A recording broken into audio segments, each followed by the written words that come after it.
창세기 39장 말씀 보겠습니다. 창세기 39장 말씀 좀 보겠습니다. 1절에서부터 6절 말씀까지 우리 교독하도록 하겠습니다.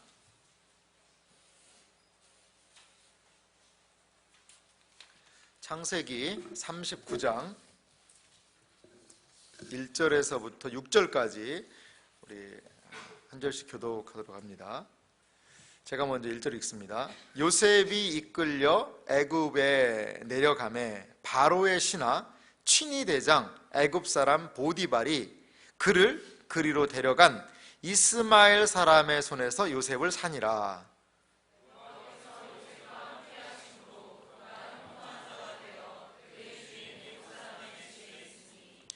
그의 주인이 여호와께서 그와 함께 하심을 보며 또 여호와께서 그의 범사에 형통하게 하심을 보았더라.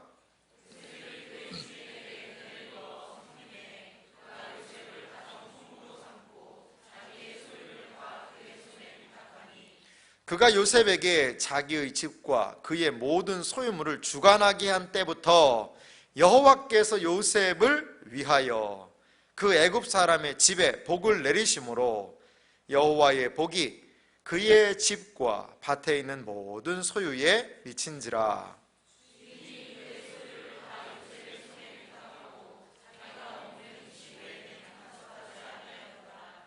요셉은 용모가 빼어나고 아름다웠더라. 아멘. 여러분이 주 안에서 참 잘 되기를 간절히 소망합니다. 이 땅을 살아갈 때에 좀 잘 되는 일들이 여러분들에게 있었으면 좋겠어요. 잘 된다는 것이 얼마나 좋은 일이에요. 왜냐하면 너무나도 많은 사람들이 참 이 경제적인 부분이나 많은 부분에서 좀 안 좋은 일들을 경험하고 있잖아요. 저도 제가 이제 장년들을 좀 사역을 좀 했었는데 장년부 어른들, 정년부 지체들을 좀 신방을 하고 이야기를 나눠보면 참 너무 이 어떤 분들은 참 고민이 달라요.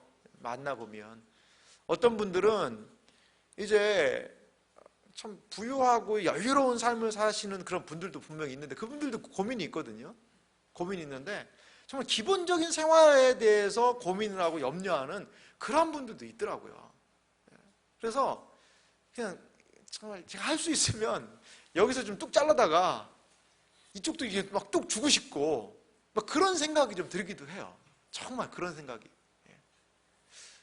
그래서 우리가 이 땅을 살아갈 때 참 여러 가지 많은 상황들이 있는데 참 주 안에서 형통한 그런 복이라는 것은 큰 복인 것 같아요. 큰 복인 것 같아요.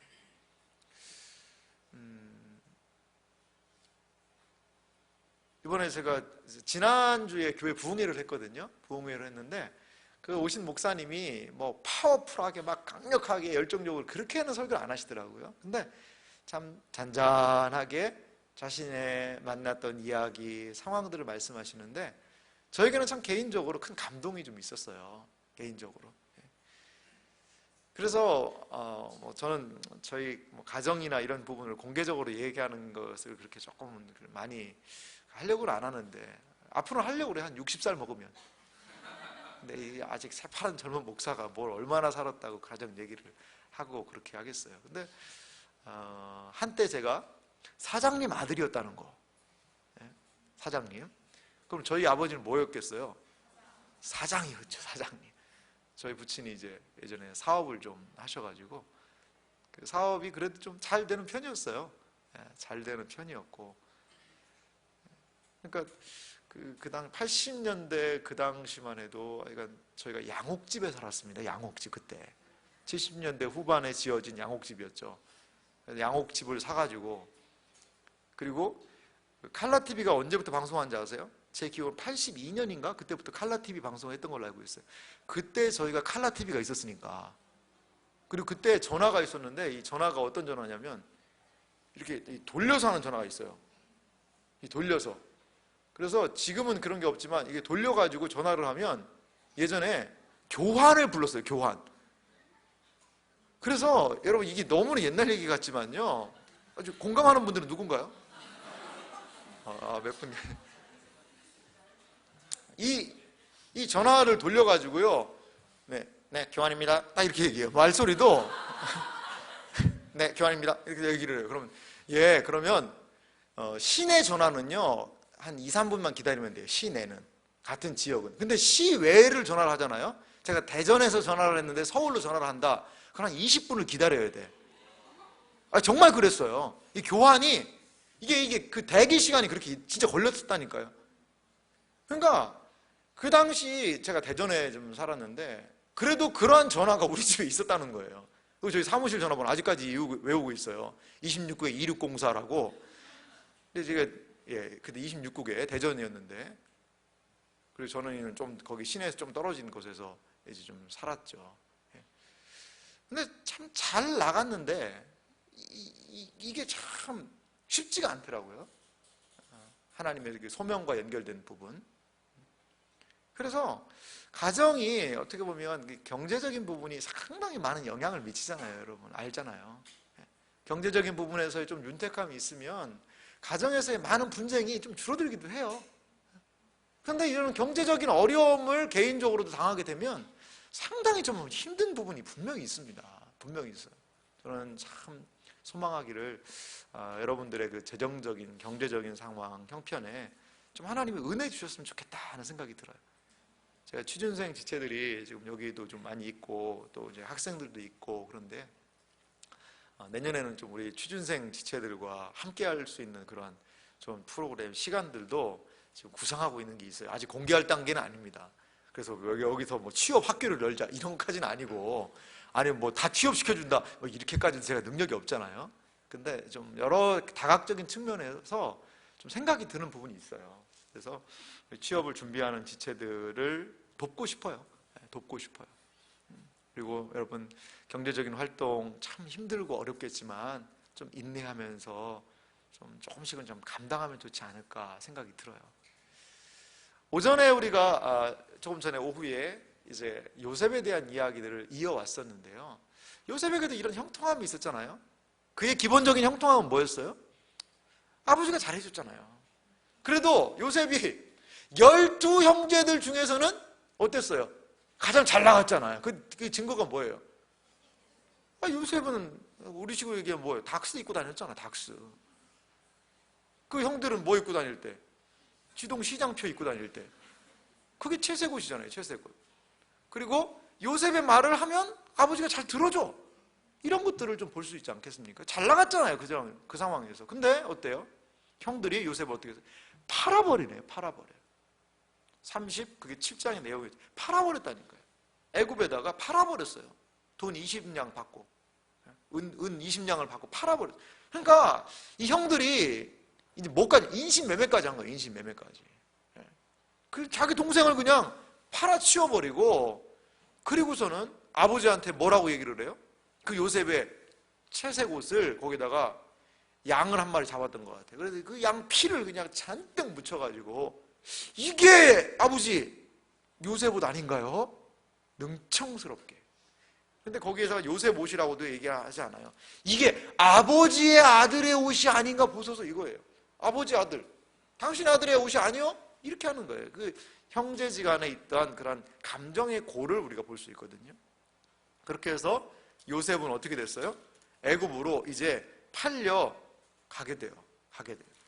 그래서 오늘 우리가 읽었던 39장 1절이 이제 요셉이 이끌려 애굽에 내려가매 바로의 신하 친위 대장 애굽 사람 보디발이 그리로 데려간 이스마엘 사람의 손에서 요셉을 샀다는 거예요. 이 요셉이 그냥 질질 끌려갔겠죠. 팔았으니까 그냥 어떻게 뭐 잘 태워서 갔겠어요. 막 그냥 요셉 가면서 얘기도 했을 수 있어요. 그게 아니라 나는 이런 게 아니라 뭐 여러 가지 얘기했는데 사람 들어줘요? 샀으니까 어떻게 더 웃돈 얹어가지고 팔아먹어야죠. 그걸 보고 우리는 뭐라고 그래요? 중개무역. 그러니까 싼 값에 사다가 이제 웃돈 얹어서 팔아먹어야 되니까 이게 뭐 얘기를 하던 내가 원래 그런 사람이 아니다 뭐 이런 얘기 이런 게 다 소용없는 거예요. 왜? 이 사람들은 뭐예요? 이스마엘 사람들 팔아먹으면 돼. 팔아먹으면 조금이라도 더 비싸게 팔아먹으면 되는 거예요. 그래서 이 요셉을 누구에게 팔았다고 그래요?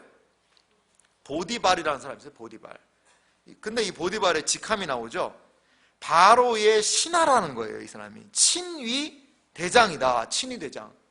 그래서 어떤 사람은 이 보디발의 집안에 감옥이 있기 때문에 뭐 경비를 보는 이런 역할이 아니었을까 이렇게 생각하기도 하고요. 바로의 하여간 이 사람이 신하고 바로에게 영향력을 미치는 그러한 사람이었다는 거죠. 그래서 이 사람한테 요셉이 팔려갔다는 거예요. 수많은 사람들이 요셉을 살려고 왔을 거예요. 그런데 그 중에서도 그 다른 사람들이 사지 않고 이 사람이 샀다는 거죠. 그런데 하나님의 위로가 2절부터 있네요. 2절 말씀은 같이 한번 읽어볼까요? 39장 창세기 39장 2절 말씀을 우리 같이 읽어보도록 합니다. 같이 읽습니다. 함께 하심으로 그가 형통한 자가 되어 그의 주인 애굽 사람의 집에 있으니. 자 보십시오 여러분, 참 의아한 단어가 있잖아요. 여호와께서 요셉과 함께 하심으로 그가 어떤 사람이 됐다는 거예요? 형통한 자가 됐다는 거예요. 형통한데 어떻게 된 거예요? 팔려가. 형통한데 어떻게 해야 돼요? 종돼. 형통한데 어떻게 돼요? 외국에 갔어요. 외국에.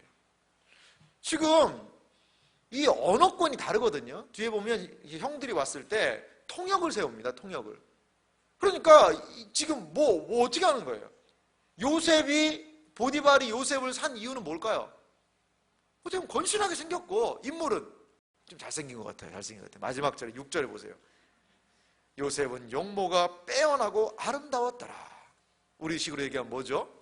꽃미남이죠. 꽃미남.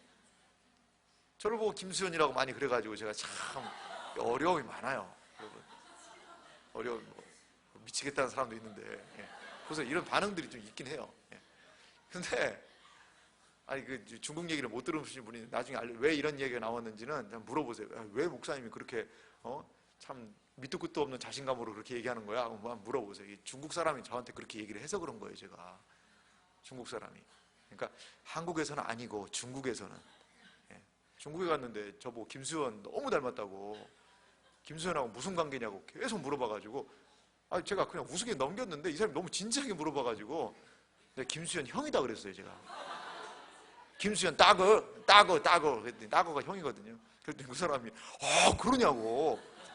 진짜 너무 닮았다고. 나 김수현인 줄 알았다고 막 그렇게 얘기를 해서 제가 이걸 한번 써먹은 적이 있어요. 고등부에 가가지고 제가 고등부 아이들에게 어떻게 임팩트를 줄까 해가지고 김수현 사진을 들고 왔어요.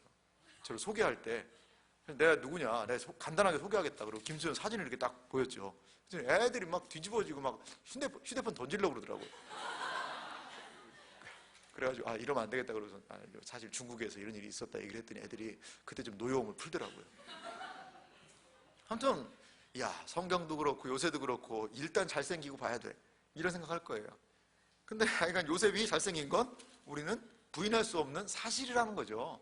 요셉이 잘생겼던 것 같아요. 그러니까 뒤에도 오늘 다 살필 거지만 막 아줌마의 유혹도 받고 이 정도잖아요. 그러니까 이 요셉이 그 애굽 말을 잘 할 수 있겠어요? 못할 거예요, 여러분. 만약에 여러분 잡아다가 팔아가지고 저기 필리핀 세부 그런 데 팔아 넘겼다고 생각을 해보세요. 거기에서 일하고 그래야 되는데 필리핀 세부 갔더니 영어 많이 못하더라고요. 시부아노인가 그거 하는데 그게 또 달라요. 또 따갈로그랑 또 달라요. 막 그런 말들을 하더라고요. 이게 무슨 말인지 도저히 모르겠더라고요. 영어도 잘 모르지만. 그래서 이런 상황이란 말이죠. 이런 상황인데 여러분 보십시오. 여호와께서 요셉과 함께 하심으로 그가 형통한 자가 돼. 이게 우리 걸리는 거예요. 아니 팔려갔고 그런 낯선 환경에 놓였고 근데 뭘 형통이야 이게 형통인가? 여러분 그게 형통이에요? 그런데 성경은 형통이라는 단어 앞에 뭘 붙이고 있습니까? 한 단어를 붙이고 있어요. 뭐예요? 여호와께서 요셉과 뭐 하심으로? 함께 하심으로. 성경의 형통의 조건은 쭉쭉쭉 잘 나가고 쭉쭉쭉 성공하고 그게 형통의 조건이 아니라 하나님이 함께 하시면 형통이라는 거예요, 여러분. 우리 형통에 대한 인식을 바꿔야 돼요. 여러분, 잘 되는 게 뭐예요? 여러분, 좋은 직장 빨리 들어가서 일 열심히 너무 하면 힘드니까 일은 조금 하지만 돈은 많이 주는 것. 알바 중에 그런 알바를 뭐라는 알바라고 그래요? 꿀알바라고 그래요. 꿀알바. 이런 꿀직장. 그렇게 해서 미국 사람들은요, 목표가 뭔지 아세요? 직장 생활하는 목표가 뭔지 알아요? 미국 사람들 보니까 이제 교포들 이야기도 듣고 하니까 미국 사람들은 직장 생활하는 목적이 있대요. 그게 뭐냐? 은퇴하기 위해서 직장 생활한다는 거예요. 은퇴하기 위해서. 은퇴를 우리가 이제 60, 70 이게 아니라 은퇴 자금을 만들어서 이제 일 안 해도 먹고 살 만한 거 만들어 놓으면 그때부터 이제 은퇴하는 거예요. 어떤 사람이 그렇게 자랑하더래요. 목사님, 제가 드디어 45세 은퇴할 수 있게 됐습니다. 나 더 이상 일 안 해도 돼요. 그때 그게 굴러가는 게 메커니즘이 형성돼가지고 나 이제 은퇴하게 됐다. 이렇게도 이야기하는 사람들이 있다는 것이죠. 그런데 진정한 우리의 형통은 무엇이냐? 그게 형통이 아니라는 거예요. 은퇴 일찍 하고 그냥 꿀직장 들어가가지고 일 아침에 10시에 가서 좀 끄적끄적 하다가 4시에 퇴근해가지고 놀아도 한 달에 한 400~500씩 주고, 이게 여러분 그런 걸 부러워하는군요 지금. 네, 그래요. 그런 직장 가기 바래요. 근데 그게 형통이에요? 여기는 그거라고 얘기하지 않고 있어요. 그러한 관점이면 지금 형통이 아니라 지금 뭐 하고 있는 거예요? 요셉은 불통하고 있는 거예요. 불통. 완전히 꽉 막힌 거예요. 불통이에요. 근데 이 요셉의 형통은 뭐라는 거예요? 하나님과 함께 함이라는 거예요. 내가 너와 함께 가리라. 함께 가리라. 거친 파도 날 향해 와도 주와 함께 날아오르리. 그게 바로 형통이라고 얘기를 하고 있어요. 그런데 하나님께서 실질적인 형통도 주시는 것 같아요. 그러니까 3절 말씀 같이 읽어볼까요? 39장 3절 말씀만 좀 읽어보겠습니다. 같이 읽습니다. 그의 주인이 여호와께서 그와 함께 하심을 보며 또 여호와께서 그의 범사에 형통하게 하심을 보았더라. 근데 여기에서 참 재밌는 게요, 누가 보고 있는 거예요 지금? 누가 보고 있는 거예요? 주인이 보고 있어요. 주인은 누구예요? 보디발이죠. 보디발이요, 뭘 본 거예요 지금.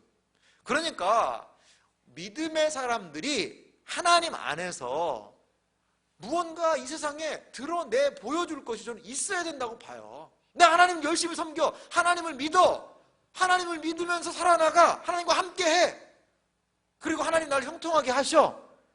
그러면 내가 하나님 안에서 형통함으로 인해서 나와 함께 있는 사람들이 좀 떡고물을 얻어 먹어야 돼요, 여러분. 여러분이 예수 믿는 것 때문에, 우리가 예수 믿는 것 때문에 이 세상에 주는 은혜는 뭐예요, 여러분? 여러분들이 예수 믿는다는 그 이유 때문에 다른 사람들이 느끼게 되는 은혜는 뭐예요? 생각해 본 적 있으세요? 여러분, 요셉이 이 3절 말씀이 그냥 영적인 스피리추얼적인 의미일까요? 막 하나님과 함께 기도하면 막 하나님 응답해 주고 함께, 요셉 내가 너와 함께 한다, 하나님 아버지 믿습니다, 아멘, 가슴 뿌듯하고, 이런 걸 보디발이 누르면서 보면서, 이야, 쟤는 뭐 날마다 저렇게 엄청 뭐가 좋은가 봐, 야 지금 함께 하는구나 하나님이. 이걸 하겠어요? 주인은 그런 거 상관 안 한다고요. 이 종을 왜 사요? 여러분, 직장 이 알바생들을 구하는 고용주의 목적은 뭐예요? 고용주가 그 알바생이 너무나 예쁘고 착하고 막 할렐루야 아멘 하나님 믿습니다, 이런 것 때문에 알바생 고용하는 거예요? 아니잖아요.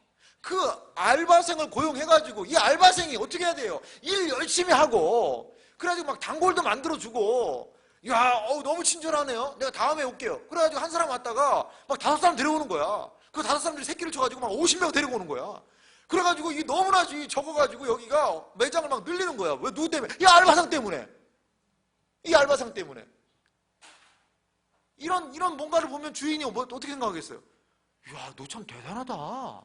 이렇게 얘기하지 않겠냐는 거예요. 그러니까 뭔가가 요셉이 보여준 게 있는 거예요. 뭔가가 보디발에게 감동을 시킨 거예요. 뭐 하나님의 은혜를 예수 믿으세요. 할렐루야 아멘. 예, 될지어다. 이게 아니에요. 요셉의 말에 하나님이 함께 하시는 증거가 있는 게 아니라 어디에? 요셉의 두 손과 두 발에, 요셉의 삶에 있는 거예요. 여러분들은요, 예수님 믿지 않는 그리스도인들에게 좀 어떤 떡고물을, 어떤 은혜를 좀 끼치고 계세요? 여러분이 아니면 여러분 직장 안 돌아가는 사람들 있을 줄 믿습니다. 더 그런 분들이 많이 나오길 바라요. 그런데 이런 사람도 있지 않나요? 아, 쟤 언제 그만둬? 예? 이런 참 너무나 이건 고통스러운 거 아니겠어요? 쟤는 나는 여기서 그냥 간신히 생존해서 월급 타가지고, 나의 목적은 여기서 월급만 타가지고 11조하고 감사원금하고 그냥 이 썩을 세상, 하여간 망하든 말든 나는 월급만 타가지고 나와가지고 여기서 친구들에게 맛있는 거 사주고 나 우리 조원들은 챙기면 된다. 그거 아니에요. 그거 아니에요. 여러분들을 통하여서요, 여러분이 속한 그 자리가 복받기를 간절히 소망합니다. 재밌는 게요, 이게 연결된 게 5절이라고 보는데요, 좀 문을 하나만 좀 열어주실래요? 좀 더워하는 지체들이 있는데. 5절입니다. 5절 말씀 같이 한번 읽어볼까요? 39장 5절 같이 읽어봅시다. 읽습니다.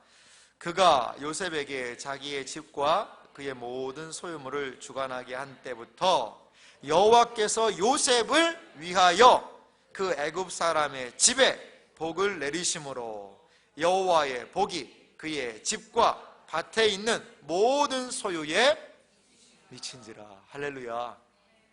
여러분, 이런 사람 되기를 간절히 소망합니다. 세상이요, 여러분들 때문에 복받기를 간절히 소망합니다. 여러분의 직장이 여러분 때문에, 야, 그래도 우리 김대리, 정말 김대리가 있어서 얼마나 우리 직장이 참 화기애애하고 은혜가 넘치는지 몰라. 걔 예수 믿는다며? 예수 믿는 애들은 참 뭔가 달라. 이러한 좀 일들을 많이 들었으면 좋겠어요. 들었으면 좋겠어요. 들었으면 좋겠어요. 그렇습니다. 이 세상이요, 은혜를 받는 비결이 있는데 그것은 신자를 통한 거예요. 물론 이 세상 나라는요, 하나님을 섬기지 않아요. 기본적으로 하나님을 의지하지 않습니다. 그렇기 때문에 이 세상 나라가 다 이렇게 하나님을 인정하기는 쉽지 않을 거예요. 그럼 어떻게 이 세상이 하나님을 알 수가 있을까요? 성경, 예수님은 이렇게 얘기하고 계세요. 너희의 착한 행실을 보고 하나님께 영광을 돌리게 하라. 여러분들이요, 그리스도의 편지예요. 여러분들이요, 이 세상에 하나님의 말씀을 가지고 나가 있는 메신저들이라는 거예요. 이 세상 사람들이 어떻게 예수님 하나님을 알겠어요? 복음도 증거하지만 우리들의 모습을 통해서 안다는 거예요. 저 아는 분이 계세요. 그분이 좀 모 대기업에 다녀요. 일을 엄청 많이 시키는 데가 있어요. 일랜드라고 있는데 일을 엄청 시켜요, 정말. 근데 한 자매분이 전도가 돼가지고 왔어요. 왔는데 이분이 너무 성실하다는 거예요. 자기 이제 과장인가 이 지체가 그랬는데 되게 젊어요. 젊은데 승진도 잘 됐어요. 요즘에 더 올라갔다고 그러더라고요. 아주 얘기 들어보니까, 최근 근황을 들어보니까. 근데 정말 성실하게 하는 거예요. 딱 봐도 써 있어요, 얼굴에. 나 성실. 딱 이름이 섞여 있어요. 근데 그분을 보면서 의문이 생겼다는 거죠. 야, 어떻게 저렇게 성실할 수 있을까? 어떻게 저렇게 진실할 수 있을까, 사람이? 저분이 믿는 하나님이라면, 저분이 믿는 신앙이라면 좀 나도 믿었으면 좋겠다. 그런 마음이 들어서 와서 이 자매도 그 교회에서 오랫동안, 제가 이제 그 교회 사임할 때까지는 열심히 잘 신앙생활하는 모습을 살펴볼 수 있었어요. 그래요. 이게 그리스도인들이 이 세상에 끼칠 수 있는 거예요. 그러려면요, 여러분, 요셉도요, 보통 쉽지 않았지 않았겠어요? 뭘 할 수 있었겠어요? 말도 제대로 못하는데, 말도 제대로 못했는데. 그러니까 그가 할 수 있는 최선을 다하고, 이 두 가지 아니겠어요? 두 가지. 그렇기 때문에 일에 대한 뭐를 키우라고 얘기를 해요? 일에 대한 능력 키워야 돼요. 재능 키워야 돼요. 그 다음에 뭐도 키워야 돼요? 마음도 키워야 돼요. 마음. 정말 착한 마음이 있어야 돼요. 여러분, 직장 동료들을 돕고 싶은 마음, 물론 돕기 싫은 사람도 있죠. 정말 직장 생활하면 꼭 이 정상적인 커뮤니케이션이 안 되는 사람이 있어요. 저도 알아요, 그런 사람들을. 이게 사람인데 귀가 달렸는데, 그래서 말을 이렇게 해서 이건 이래요 라고 얘기했는데, 아 그래요? 이건 이래요? 네, 가서 저건 저렇대, 이렇게 얘기를 하는 거예요. 이런 사람들이 있어요. 나는 분명히 이렇게 얘기를 했는데 그거를 다르게 바꿔서 얘기하는 사람이 있다는 거예요. 나는 이렇게 분명히 이러한 태도로 선한 의도로 얘기를 했는데도 불구하고 자기는 뭐 음해한다고 막 이런 사람들이 있어요. 마음에 이렇게 막 된 사람들이. 그러함에도 불구하고 우리 그리스도인들이 그런 사람들을 좀 품어야 될 것 같아요. 품어야 될 것 같아요. 품기 싫지만. 그래서 여러분들로 인하여서 좀 많은 사람들이 은혜를 경험할 수 있는 그러한 분들, 이게 바로 요셉의 모습이었습니다. 우리 4절 말씀을 좀 같이 읽어볼까요? 4절 말씀에 그래서 요셉을 어떻게 세웠죠? 같이 읽어봅니다. 4절 말씀 읽습니다. 요셉이 그의 주인에게 은혜를 입어 섬김에 그가 요셉을 가정 총무로 삼고 자기의 소유를 다 그의 손에 위탁하니. 이 자기의 손에 다, 그의 손에 다 위탁했다는 건요, 그의 권한 아래 뒀다는 거예요. 드디어 요셉이요, 이제 뭐가 된 거예요? 가정의 총무가 된 거예요. 그 가정이. 이게 몇 살이나 몇 년이 걸렸다 이런 얘기 성경은 이야기하고 있지 않아요. 그 적응하는 데는 이 정도 걸렸고, 그리고 총무가 되기까지는 중간 단계 이 정도 갔고, 이렇게 해서 이렇게 올라갔다, 이런 얘기는 일절 없습니다. 그런데 결과는 이 히브리에서 온 외국 노예가 그 가정에 총무가 됐다는 거예요. 청와대 비서실장 집이라고 가정을 해봅시다. 청와대 비서실장 집 일을 도맡아서 주관하는 사람. 지금은 뭐 그런 사람들 집이 많지 않지만 사극이나 이런 거 보면 그런 장군들 집 어때요? 그런 장군들 집은 뭐 초라해가지고 단칸방에 이렇게 해서 셋이 살아요? 그 정도는 아니잖아요. 일단 집이 다 크고 막 종들이 있고, 아니 호위대장 뭐 이런 사람들은 막 거느리는 사람들 많잖아요. 유사시에 막 데려가기도 해야 되고. 그리고 보면요, 이 보디발의 집 안에 옥이 있었어요. 보디발의 집 안에 옥이 있는 거예요. 진짜 그런가 의심하는 세력들이 있어서. 3절 말씀 보세요. 40장 3절 말씀 보세요. 40장 3절 말씀 같이 읽어볼까요? 그들을 친위대장의 집 안에 있는 옥에 가두니 곧 요셉이 갇힌 곳이라. 그러니까요, 여러분 집안에 프리즌 옥이 있다고 생각해 보세요. 집안에 옥이 있어요. 그럼 집이 얼마나 어느 정도 규모가 되겠어요? 상당하지 않겠냐고요. 이게 바로 보디발의 어떻게 보면 그 실세적인 모습이죠. 근데 그 모든 걸 다 누구에게? 이 히브리 노예 출신, 몇 살 때 잡혀왔어요? 17, 애띤 나이. 하지만 일은 할 수 있는 그런 나이. 이게 3년 만에 이루어진 일인지 뭐 4년 만에 5년 만에 이루어진지 잘 몰라요. 하지만 그에게 이러한 모든 것들을 맡겼다는 것이죠. 그런데 이제 이러한 좋은 일, 어떻게 보면 이게 위로 아닙니까 여러분? 노예로 팔려갔어요. 질질 끌려갔겠죠. 얼마에 팔렸는지 몰라요. 값을 2배로 받았으면 은 20에 팔았으니까 형들은 은 40을 주고 팔렸는지 뭐 더 붙여가지고 이제 뭐 50을 주고 팔았는지 그건 잘 몰라요. 하지만 그는 팔려갔고 거기서 모진 고생을 했을 텐데 말도 안 통하니까. 근데 드디어 그 가정에 모든 후보군들을 제쳐놓고, 그리고 기존에 그 집을 맡아서 주관하던 가정 총무를 제치고 이 사람이 가정을 맡게 되는 그런 놀라운 일, 얼마나 큰 위로예요. 그것도 요셉이 지금 몇 살일 것 같아요? 그러니까 감옥 안에 보니까 감옥 안에 요셉이 2년 이상 갇힙니다. 2년 이상. 거기 시간적인 것들을 보면 이 사람이 그 관원장이, 이 술 맡은 관원장이 감옥을 탈출하잖아요. 이제 다시 불러가지고 가서. 근데 왕이 꿈꿔요. 근데 2년 동안에 그 생각을 못해요. 그러니까 요셉이 감옥에 언제 들어간지는 모르지만 2년 이상은 있었던 거거든요. 뭐 3년을 있었다, 뭐 4년을 있었다, 이렇게 생각을 할 수는 있겠지만, 그러면 30살에 이제 총리가 되거든요. 그러니까 이게 만약에 그 보디발의 집에 들어간 지 7년 만에 됐다고 그러면 7년이 몇 살이에요? 24살. 8년 만이면 25살. 이 정도예요. 일단 여러분 또래들이에요.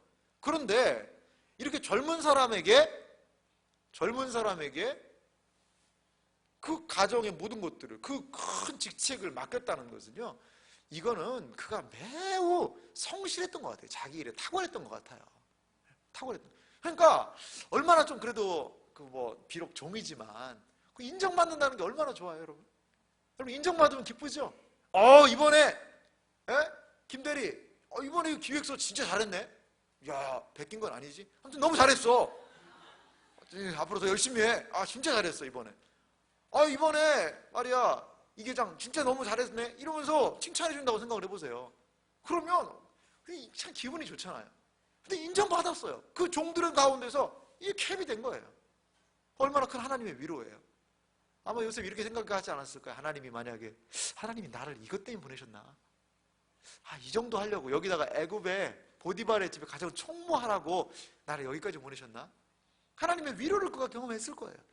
참 감사하다, 이런 좋은 날들을 보내지 않겠습니까? 그런데 복선이 아까 우리가 봤던 어디에 깔려 있었어요? 6절 하반절에 요셉은 용모가 빼어나고 아름다웠더라. 우리식으로 얘기하면 요셉은 몸짱의 꽃미남이더라, 이렇게 좀 표현을 할 수가 있겠죠. 그런데 이게 어떻게 됐어요? 요셉의 다음에 이제 유혹의 빌미가 된 거죠. 막 요셉이 엄청 못생기고 키도 작고 25인데 벌써 막 머리가 벗겨지고 막 이렇게 했다면 유혹이 안 왔을 수도 있어요. 유혹이 안 왔을 수도 있는데 준수하잖아요. 그래서 칼빈 선생님 제가 주석 읽어보니까 너무 재밌어서 제가 이거 소개할게요. 칼빈 선생님 이 부분 해설하면서 다음과 같은 얘기를 하더라고요. 그러므로 우리는 세상의 총애를 받을 수 있는 우아한 외모를 크게 소원하지 말고, 이게 500년 전에 이 부분을 해설한 그 존 칼빈 선생님의 말이에요. 차라리 각자 자기 분깃에 만족하도록 노력하자. 그러니까 우리식으로 얘기하면 그냥 주어진 거에 맞게 노력하자. 그래서 건강이 최고다. 건강하면 되지 않냐. 아이고 참 너 참 건강하게 생겼다. 아이고 너 그냥 아프지도 않게 생겼네. 야, 생긴 건 그냥 아주 그냥 시골스럽다. 야, 아주 그냥 순수하고 참 착하네, 참 착해, 이 정도 되도록 이래야지 어떻게든 유혹을 안 만나는 거죠. 그래서 여기 또 계속해서 칼빈 선생님이 재밌게 표현했어요. 우리는 아름다움이 빼어난 자들에게는 아주 많은 위험이 도사리고 있다는 것을 안다. 그런 아름다운 사람은 온갖 음란한 열망을 스스로 삼가기가 매우 어렵다. 이 500년 전에 칼빈 선생님이 이런 유혹을 했어요. 여기 보니까 그렇게 생각 안 하셔도 될 것 같아요. 다들 얼마나 감사한지. 우리 하나님이 이렇게 평범하게 잘 만들어주신 것은 하나님의 은혜죠. 네, 그래요. 이렇게 이 요셉이 이런 좀 빼어난 그 좀 탁월함이 있었던 것 같아요. 어떤 목사님이 좀 재밌는 얘기를 하더라고요. 하도 스캔들이 많고 그러니까 목사님 설교 공식 석상에서 이렇게 얘기를 하시더라고요. 자매님들은 자기가 조금 내가 미모가 있다고 생각하시는 분들은 제발 제 한 3m 좀 떨어져서 있어 주시라고. 하지만 좀 그렇지 않은 분들은 좀 한 2m까지 오셔도 됩니다. 그러면서 근데 어떤 분들은 자기가 시험이 된다는 거예요. 왜요? 그러니까 그 자매는 2m까지 와도 될 것 같은데 굳이 3m에 있다는 거예요. 그렇게까지 할 필요는 없는데 그러면 본인이 시험이 어떤 데 든다. 오히려 더 시험이 든다. 이렇게 또 이야기를 하시기도 하더라고요. 그래요. 참 이제 근데 우리가 누구나 이 아름다운 외모 이런 부분에 참 현혹되기가 쉽죠. 미혹되기가 쉬운 그런 부분이에요. 지금 요즘에 제가 어떤 기사 읽었더니 어떤 커플이 있는데 성형수술 하는데 벌써 한 근 2억 쓴 것 같더라고요. 우리나라 사람 아니에요. 그래서 이 자매의 목표는 바비 인형이에요. 바비 인형이고, 남자의 목표는요, 스트리트 파이터에 나온 켄 스타일로 자기가 이제 앞으로 계속해서 이제 앞으로 더 할 거라는 거예요, 성형을. 그래서 우리는 인형같이 살 거다. 이 목표예요, 이게. 그래가지고 계속. 근데 부모들이 돈을 대주고 있대. 성형수술 계속 하라고. 그러니까 참 우리가 이런 외모 지상주의에 살고 있기 때문에 이 본문이 예사롭지가 않잖아요. 이러한, 근데 이것이 그 당시에도 지금뿐 아니라 그 참 아름다워 보이는 사람들에 대한 흠모는 예나 지금 동서고금을 막론하는 것이죠. 근데 요즘에 더 그게 심해졌고 그런 상황이지 않습니까? 근데 7절 말씀 보세요. 그 후에라고 7절이 시작을 하고 있습니다. 그 후에. 어떤 후에예요? 그 가정의 모든 것을 맡긴 거예요. 맡겼고 이제 그 요셉이 빼어난 용모와 탁월한 능력으로 그 가정을 잘 이끌어 나가고 있는 그 후에 7절 말씀 같이 읽어볼까요? 그의 주인의 아내가 요셉에게 눈짓하다가 동침하기를 청하니. 다른 많은 이야기 하지 않고 있어요. 딱 눈짓했다는 거예요. 처음에 눈짓이 뭐예요? 어떻게 했는지는 모르죠. 근데 이제 우리식으로 하면 눈짓은 뭐예요? 윙크죠. 윙크 막 이런 것들 한다던가, 요셉 이렇게 해가지고 막 뭔가가 계속 뭔가가 좀 사인을 주는 거죠. 사인을. 근데 이제 성경에 그 다음에 막 노골적으로 나오잖아요. 동침하자. 뭐예요? 같이 관계를 맺자는 거예요. 같이 관계를 맺자는 거예요. 이게 성경이니까 그래도 많은 부분 축약해서 내용을 적었겠습니다만, 이렇게 이 여주인이 강력하게 대시를 하는 거예요. 이 어떻게 보면 그 20대의 한참 그 피 끓는 이 젊은이, 이 잘생긴 이 젊은이를 향해서 이 여주인이 유혹하는 거예요. 그 여주인이다 그러니까 여러분 생각할 때 막 한 70 먹어가지고 막 허리 다 꼬부라져가지고 막 이런 건 아닌 것 같아요. 특히 이 사람이 어떤 사람이죠? 친위 대장 이런 쪽의 사람들은요, 이 와이프들이 어때요? 상당히 미인이에요. 아마 상당히 좀 아름다운 미모의 소유자였을 것 같아요. 그리고 이 주인 만화님이니까 얼마나 피부 관리 잘 받겠어요, 여러분. 여러분 그 이집트 고전물 같은 거, 뭐 미이라, 머미 뭐 이런 것들 같은 거 그 보면은 그 정도까지는 아니겠지만, 그렇게 좀 막 관리하고 막 하잖아요.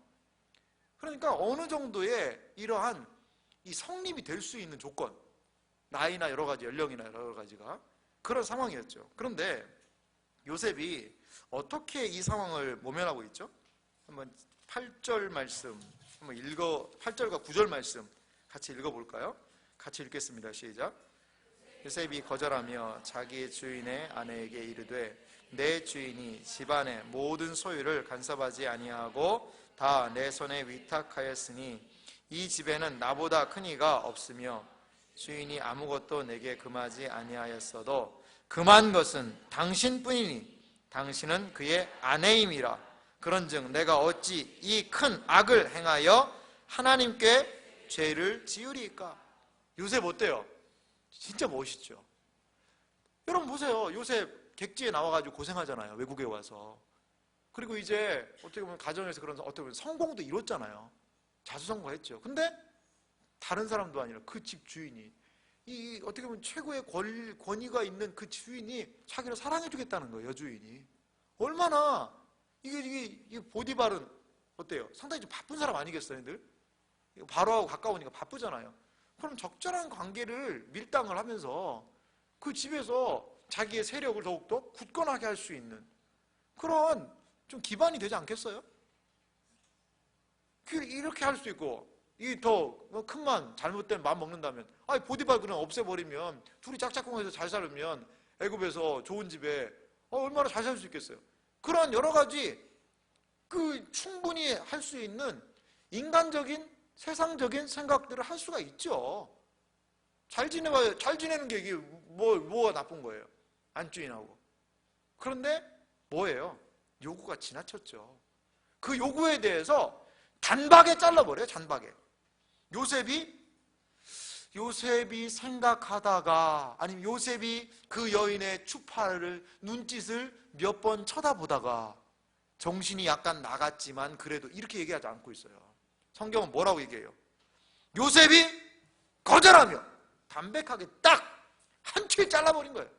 눈을 막 이렇게 하면 탁 다른 데를 봐버리고, 이쪽에서 하면 이렇게 봐버리고, 막 와서 뭔가를 하려고 그러면 그냥 다른 데 그냥 가버리고, 이렇게 단호하게 잘라버리는 것이죠. 요셉이요, 어떻게 유혹을 이겨낼 수 있었을까? 이 두 가지 때문이었다고 봐요. 두 가지 때문에. 첫 번째는 뭐였어요? 보디발에 대한 충성심 때문에 그랬어요. 8절의 이야기라고 있죠. 내 주인이 집안의 모든 소유를 간섭하지 아니하고 다 내 손에 위탁하였습니다. 이 집에 나오다니 금한 것은 당신뿐입니다 라고 이야기하면서 이 보디발에 대한 충성이 요셉에게는 있었어요. 우리가 높아질 때 유혹받기가 쉬워요. 여러분, 그걸 기억하셔야 돼요. 환난 뒤에도 유혹이 있을 수 있어요. 어려움 뒤에도 유혹이 있을 수 있어요. 근데 그런 유혹은요, 이기기가 좀 쉬워. 그런데 형통한 다음에, 성공한 다음에 오는 유혹은요, 그 유혹이 더 셉니다. 그래서 우리는 성공한 사람들이 넘어지는 많은 상황들을 보잖아요. 성공해서 쫙 성공 가드를 달리던 사람들이 단 한 번에 막 때로는 몰락해버리잖아요. 사회적으로도 그렇고 매장당하고 사장당하는 그런 일들을 보잖아요. 이 사회적으로 잘 나가는 사람들이 한 번에 무너지는 건 뭐예요? 이 성적인 범죄, 그것 때문에 무너지잖아요. 여러분, 우리가 추문이죠, 추문. 한때 참 클린턴이라는 그 미국의 백악관의 주인이죠. 그 사람이 이 르인스키라는 그 여인과의 그런 추문, 이걸 뭐라고 불러요? 참 그 게이트가 많지만 그런 게이트는 없을 거예요. 지퍼 게이트라고 그러지, 지퍼 게이트. 지퍼 게이트. 그러니까 힐러리도 대단한 분이에요. 힐러리가 한 살 많거든요. 동생을 관리를 잘 한 거예요. 그래도 그때 자기 남편을 다 그런 온갖 그 보고서를 보면요, 이게 무슨 이게 참 이런 삼류 소설도 아니고 그게 백악관 안에서 이루어졌거든요. 그러니까 어때요? 한번 몰락하는 거잖아요. 그러니까 이제 클린턴 딸이 하나가 있거든요. 딸 이름을 첼신가 이게 누구 있는데 남자친구가 생겨가지고 이 클린턴한테 딱 하면서 제가 제일 존경하는 분이 당신입니다 그러고 얘기했다니까. 그러니까 클린턴이 한 대 때렸다고 그러더라고요. 야, 임마 왜 나를 존경하냐? 왜냐면 그런 사건이 있은 다음이라서. 그럴 정도로 참 한 사람이 가장 최고의 높은 자리에서 최고의 낮은 자리까지 몰락해버리잖아요. 성공 뒤에 있는 그런 부분. 여러분이 하나님이 성공을 주신다면요, 조심해야 돼요. 여러분이 이루어놓은 성취로 인하여서 더욱더 쉽게 이러한 죄들과 연결시킬 수 있다는 것, 이러한 죄들을 수용할 수 있다는 것, 그거 주의해야 되는 거예요. 하지만 요셉은 보디발에 대한 충성심이 있었어요. 여러분, 보디발이 누구였어요? 그를 사준 사람이었고 그를 이 자리까지 오게 한 사람이잖아요. 근데 그의 아내와의 부적절한 관계가 있을 수 없다는 거예요. 더 궁극적으로 이 요셉이 왜 이러한 유혹을 이길 수 있었을까요? 그것은 바로 하나님에 대한 충성심 때문에 그랬던 거예요. 적어도 이 보디발은 무엇을 얘기해요? 9절에 이렇게 얘기합니다. 그런즉 내가 어찌 이 큰 악을 행하여 하나님께 죄를 지으리까? 하나님께 죄 질 수 없다는 거예요. 하나님께 충성한 거예요. 우리가 누구에게 충성해야 되겠습니까? 하나님께 충성하신 여러분들 되시길 바랍니다. 그렇게 하나님께 충성해야 하지만 이러한 세상적인 유혹도 이겨내게 될 줄 믿습니다. 요셉은요, 하나님에 대하여서 충성했어요. 그리고 자신의 삶이 마치 하나님 앞에 이렇게 펼쳐져 있다는 것을 그는 기억한 거예요. 하나님 앞에요, 마치 이 펼쳐진 책과 같이 요셉의 삶이 펼쳐져 있는 거예요. 여러분, 우리의 삶은 어떠세요? 우리의 삶은요, 하나님 앞에 펼쳐진 삶임을 여러분 기억하시기 바라요. 하나님께 충성을 다하시기 바랍니다. 하나님께 충성을 다할 때 우리의 삶은 온갖 세상의 유혹에서부터 우리 자신을 지킬 수 있으리라 믿습니다. 그러면요, 이 정도 하면 떨어져야 되잖아요. 나 그럴 수 없다. 아니, 당신 남편 보디발도 내가 충성을 하고 하나님께 내가 이렇게 어떻게 죄를 졌냐, 안 된다 하면요, 아, 그렇구나, 미안하다, 내가 널 한때 좋아했지만 네가 정 그런 생각을 한다면 내가 떠나겠다, 뭐 이렇게 한다던가 이런 일이 있어야 되잖아요. 10절 말씀 같이 읽어볼까요? 10절 말씀, 39장 10절 말씀 같이 읽습니다. 시작. 여인이 날마다 요셉에게 청하였으나 요셉이 듣지 아니하여. 여인의 강도가 어때요? 강해지죠. 날마다. 예전에는 이틀에 한 번, 3일에 한 번 생각날 때마다 그랬는데 남편이 있으나 없으나 틈을 안 보는 거예요. 날마다 하는 거예요. 날마다. 그리고 이 여주인의 강도가 더 높아지는 것은요, 11절은요, 이제 그러할 때에 하나의 이제 작전을 짜는 거죠. 요셉이 그의 일을 하러 그 집에 들어갔더니 그 집 사람은 어때요? 하나도 거기 없었더라. 아마 이 여주인이 작전을 짠 것 같아요. 왜? 요셉의 동선을 아니까 거기 있는 종들이나 사람들을 다 내보냈는지 둘이만 있는 거예요. 둘만 있는 거예요. 날마다 얘기하고, 그리고 어떻게 보면 그러한 뭘 형성한 거예요? 분위기죠. 아마도 거기다 향수 같은 걸 샥 뿌려놓고 샤샤샤한 그 냄새도, 향긋한 냄새도 나고, 조명을 좀 살짝 낮춰놓고, 그리고 옷은 야시시한 옷을 입고 샥 요셉 그러면서 오지 않았겠어요? 아마도 왜? 목적이 있잖아요. 여인은 내가 너를 한번 진짜 사랑하기도 하고 좋아 보이기도 하고, 이러한 그렇게 분위기와 여건을 딱 만들어 놓은 거예요. 상황을.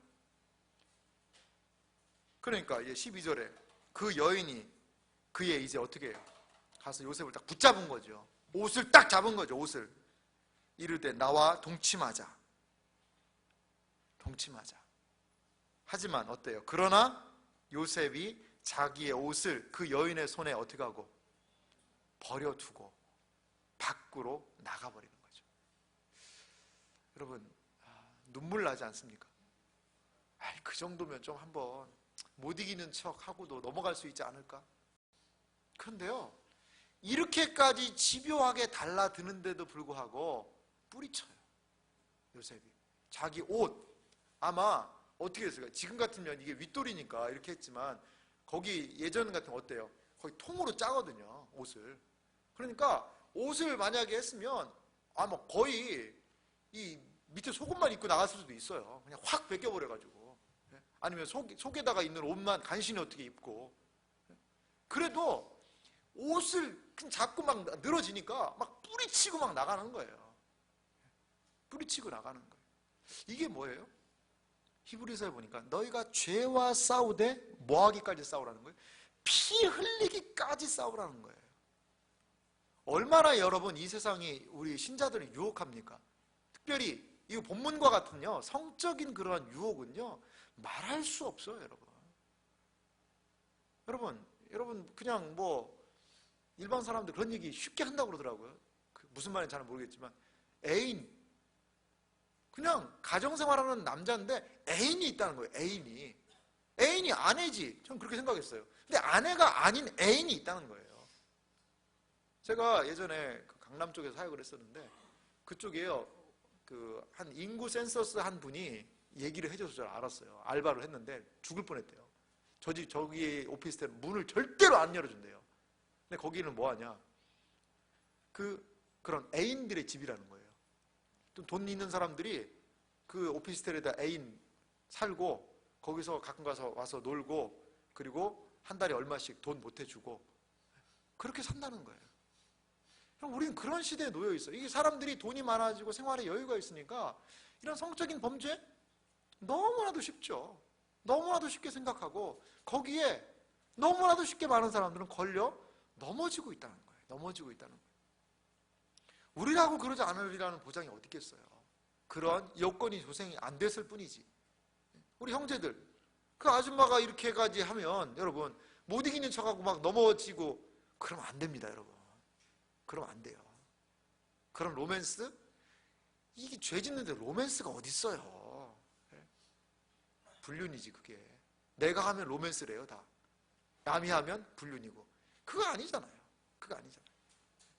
그래서 요즘에 이렇게 로맨스, 부부와 불륜을 구분하는 방법 아세요, 여러분?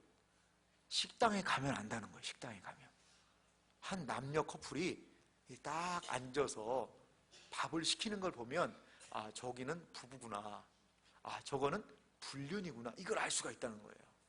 그럼 어떻게 아냐? 딱 물어보면 일단 불륜은요, 사이가 좋대. 막 서로 싱글싱글 웃으면서, 그리고 남자가 시킬 때 뭘 시키느냐, 자기 뭐 먹고 싶어요? 얘기하면서 거기서 제일 비싼 걸 시킨다는 거죠. 비싼 걸 시켜가지고 둘이 먹을 때도 말이 많아. 서로 대화하면 주고가 많아. 딱 보면 아, 저긴 부부구나 알 수 있는 건 둘이 앉죠. 메뉴판을 보죠. 아무 말이 없죠. 한마디 하죠. 제일 싼 거 시키는 거예요. 제일 싼 거 시켜가지고 둘이 한번 쳐다보고 먹자. 그래서 먹는다는 거예요. 그냥. 그러면 아, 저기는 진짜 부부구나, 이걸 알 수 있다는 그러한 웃지 못할 이야기가 있어요. 그래서 이제 그분들이 모여서 야, 그럼 우리는 뭐 시켜 먹지? 그러니까 그분이 그랬대요. 우리 불륜으로 시켜야지, 그러더라는 거예요. 불륜은 아니고 맛있는 거 먹자는 얘기였죠. 이렇게 어디서 웃어야 될지 여러분들이 잘 몰랐는데, 이렇게 이 세상이 좀 그렇게 지금 다가가고 있는 시대거든요. 여러분 잘 지키기 바라요. 저도 목사잖아요. 얼마나 많은 목사들이 넘어지고 있어요. 또 이런 부분에서. 그래서 여러분 3m, 2m의 법칙이 있긴 한데, 제가 자매들 악수를 잘 안 하려고 그래요. 악수를 잘 안 하려고 그러는 게, 우리 썸 타냐 이런 거보다도 그냥 조금 스스로 그런 좀 해서 자매들 악수, 목사님 왜 나랑 악수 안 해줘? 남녀 차별인가? 이렇게 생각하지 마시기 바랍니다.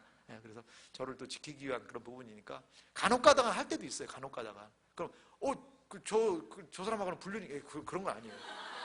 그런 건 아니고 하니까 가끔 가다가 격려의 차원에서 이렇게 하고 하는 부분들도 있으니까 너무 좀 악수 안 한다고 해서 그렇게 좀 생각을 안 하셔도 좋을 것 같아요.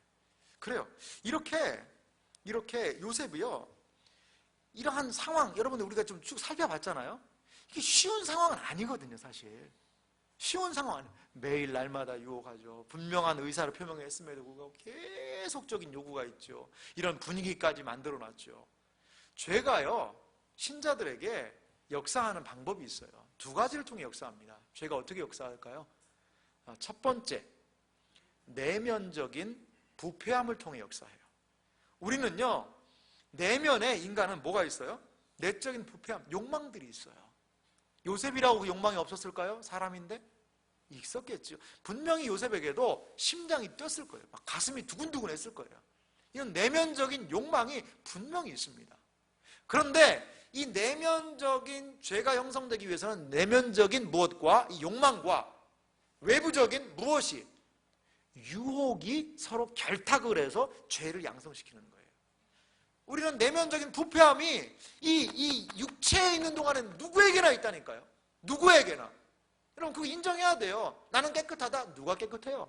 혼자 있을 때 과연 깨끗한 사람인가요? 이 내면적인 이런 욕망이 있어요. 부패함이 있어요. 그런데 우리의 원수 사단은 이 내면적인 욕망을 끄집어 올리기 위해서 외적인 유혹을 한다는 거예요. 외적인 유혹.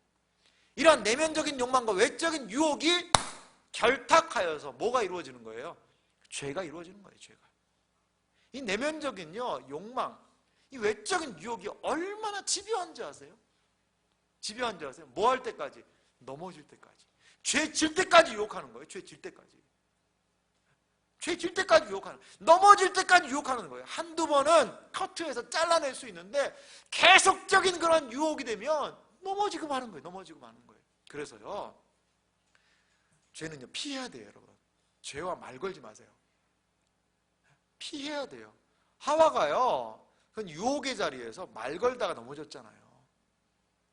만약에 이러한 그냥 야릇한 분위기 안에서 놓여있다, 그럼 형제들 어떻게 해야 돼요? 얘기만 한번 해보고 가야지. 저도 사실은 그러면 안 되는데요. 이러지는 마세요. 손 내리세요. 이러면서. 그럼 일단 손만 잠깐만요. 이런 식으로 이게 하면 어떻게 돼요? 어떻게 됐을까요? 이렇게 됐으면, 만약에 요셉이 이렇게 했으면 어떻게 됐을까? 점점 요셉의 심장이 두근두근 거리면서 그 욕망, 끓어오르는 욕망에 노예가 됐을 거예요. 넘어갔을 거예요. 그런데 어때요? 탁 잡자마자 옷을 그냥 확 벗어지키고 그냥 날라버리잖아요. 피해야 돼요, 여러분. 거기 죄의 자리에서는요, 피하는 것이 가장 지혜로운 것입니다. 피하지 않으면 잠언의 말에 의하면 화살이 간을 뚫을 때까지 거기 있는 거예요. 아주 재밌는 얘기가 있어요. 어떤 사람이 다이어트를 결심한 거예요. 나는 다이어트를 하겠다. 다이어트. 오늘도 이제 제가 조별 신방했는데 가장 이슈가 뭐냐 물어봤더니 연애, 결혼, 다이어트 세 가지를 얘기하더라고요. 얼마나 이게 참 큰 이슈입니까, 여러분? 연애와 결혼 그리고 다이어트 다 연결성이 있죠. 저도 뛰고 있어요, 밤마다 뛰어요. 그래서 체중 관리도 좀 하고 여러 가지 체력 보강하려고. 근데 이 사람이 다이어트를 결심했는데 이 사람을 유혹하는 게 있었어요. 빵집이에요, 빵집. 이 빵집은 너무 맛있는 거예요. 막 그 슈크림에다가 해서 막 너무 입에 살살 녹아. 그래서 그거 한 퇴근할 때마다 10개씩 사가지고 가서 밤에 8개를 먹는 거예요. 너무 맛있으니까 TV 보면서 막 자연스럽게 하나 먹고 냉장고 안에 넣어놔요. 안 먹으려고. 근데 TV 보다 보면 또 가서 냉장고를 열고 하나를 또 먹게 돼. 그래가지고 8개씩 먹어요. 2개는 왜? 아침에 먹으려고. 그렇게 하니까 어떻게 됐어요? 뚱뚱해져요. 점점 이렇게 몸이. 그러니까 이 사람이 딱 내가 그 집은 안 간다. 그거 절대 안 산다. 그런데 이제 그 앞을 지나가게 됐죠. 지나가게 됐는데, 근데 이 사람이 생각하는 거죠. 그 빵집 앞을 지나가면서 뭘 생각해요? 만약에 그 가게 앞에 주차장이 있는데 그 주차장은 날마다 차들이 많이 붐벼. 그 자리가 없는데 만약에 그 자리가 딱 한 자리가 있으면 내가 거기다가 차를 대고 빵을 사리라. 이렇게 생각을 한다는 거죠. 가다 보니까 어때요? 자리가 진짜 있는 거예요. 그래가지고 차를 대고 또 10개를 사가지고 집에 가서 먹었다는 얘기가 있어요. 근데 이 얘기에 반전이 있죠. 이 사람이 그 주차장 자리가 하나 나기까지 그 빵집을 7바퀴를 돌았다는 거예요. 계속 도는 거예요. 자리 없네? 한 바퀴만 더. 아이고, 안 났네? 한 바퀴만 더. 이게 죄의 속성입니다. 넘어질 때까지 하는 거예요, 여러분. 여러분, 지속적으로 여러분에게 계속 유혹하는 그런 부분이 있다면요, 그거 피해야 돼요. 죄가요, 이렇게 끈질기게 여러분들을 지속적으로 미혹해서 넘어뜨리려는 이런 속성이 있다는 것을, 이 내적, 나를 믿으면 안 돼요. 그래서 나를 믿으면 안 돼요. 그럴 땐 도망가야 돼요. 걸음아 나 살려라 하고. 우리 길선준 목사님이란 분 계세요. 길선준 목사님. 이 길선준 목사님이 사경회를 인도했는데, 예전에는 사경회 때 그 여자 집사님들 비슷한 분들이 다니면서 목사님을 좀 도와드리고 하는 그런 게 있었대요. 그러니까 이제 아주 옛날이니까, 예전이니까. 그 길선준 목사님이 1900년대입니다. 1900년대의 분이세요. 뭐 1900 활동하신 게 20년, 30년 이때 막 또 말씀 집회하고 다니셨거든요. 그런데 이 길선준 목사님을 미혹해서 넘어뜨리려고 평양에 한 기생이 이제 잠입을 한 거죠. 그래? 천하에 내가 길선준 목사 내가 한번 꼬셔서 넘어뜨려 보겠다. 그리고 저는 말씀 준비하고 목사님 와서 좀 쉬시는데 이게 딱 들어온 거죠. 그래가지고 이런 상황이에요. 목사님 하면서 이렇게 막 이제 와서 이렇게 막 그냥 하면서 약간 이런 거 있잖아요. 이런 분위기를 연출한 거예요.